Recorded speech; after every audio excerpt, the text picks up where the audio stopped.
নির্বাচন পরবর্তী সময়ে সৌজন্য সাক্ষাতের জন্য আজকে আসলে আসা। দলবলে সকাল থেকে অনেকেই ফোন দিচ্ছিল। তো উপস্থিত সবাইকে আমার সালাম, আসসালামু আলাইকুম। সনাতনী ভাইদেরকে আদাব। বিষয়টা হচ্ছে নির্বাচন আসবে, নির্বাচন যাবে। দল এবং নির্বাচিত প্রতিনিধির কাজ হচ্ছে জনগণের পাশে দাঁড়ানো।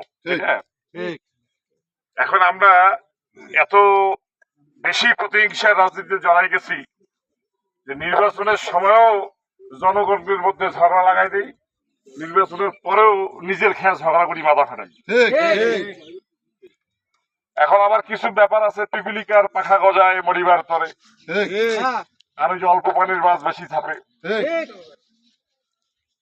বিষয় হচ্ছে আলহাজ শহীদুল সাহেব জনসেবা করার জন্য জলঢাকায় উনি নির্বাচন করেছেন ইতিপূর্বে। উনি কেমন সেবক সেটা আপনাদের নজির রেখে গেছেন। এবার উনি সংসদ সদস্য হিসাবে বাংলাদেশ জাতীয়তাবাদী দল বিএনপির প্রার্থী হিসেবে দাঁড়াইছিল। ধানের শীষ নিয়ে জলঢাকার জনগণ প্রায় 89,807 ভোট তাকে দিয়েছে। এটা কম মানুষের ভালোবাসা না। যদিও সবার ধারণা ছিল যে আমরা হয়তো জয়লাভ করবো, জয় পরাজয় থাকবেই। তবে নির্বাচনকালীন সময় যে দলটার সাথে আমাদের প্রতিদ্বন্দ্বিতা করা লাগছে, এদের চরম উচ্ছৃঙ্খলতা এবং বেয়াদবি এবং আস্ফালন মানুষের চোখে পড়ছে। এই যে একটা পল্লীর প্রত্যন্ত গ্রাম, এই গ্রামের বলে মোড়, ওই মোড়ে বলে পাহারা দেয় 10 জন। ওখানে আমার ব্যানার থাকে না, ওখানে পোস্টার থাকে না। হ্যাঁ, যাই হোক, এগুলো রিপোর্ট ভাই আমার কাছে আছে। নির্বাচন করতে গেলে অনেক চোখ কান খোলা রাখতে হয়, মাথা ঠান্ডা রাখতে হয়। কালকে থেকে আপনাদের যে নাথপাড়া থেকে শুরু করে হিন্দু পাড়াগুলোতে হেলমেটধারী হেলমেট বাহিনীরা রাজাকারের বংশধররা হুমকি দিচ্ছে।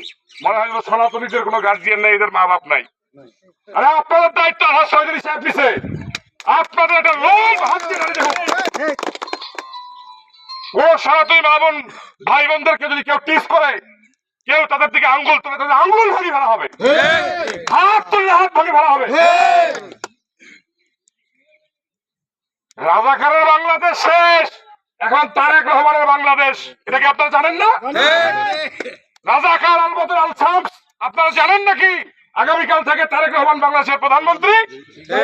অতএব সোজা হয়ে যান, সোজা পথে চলেন, জনগণের সাথে সুসম্পর্ক রাখেন। আলহাজ শহীদুল সাহেবের নেতৃত্বেই আপনাদের উন্নয়ন হবে, উন্নয়ন কর্মকাণ্ড হবে, আপনাদের পাশে থাকবে। কোন সনাতনী ভাইরা আপনারা নিজেদেরকে দুর্বল ভাববেন না, আপনারা আমাদের ভাই হিসেবে বাংলাদেশে বসবাস করবেন। আপনাদের যদি কোথাও ঘাম ঝরে, আমরা কথা দিয়েছিলাম রক্ত ঝরাবো। আপনাদের দিকে কেউ আঙ্গুল তুলে তাকাইলে সে আঙ্গুল থাকবে না। আমি আবার বলে দিলাম, বাংলাদেশের মানুষ হিসেবে, বাংলাদেশের নাগরিক হিসেবে আপনারা বসবাস করবেন।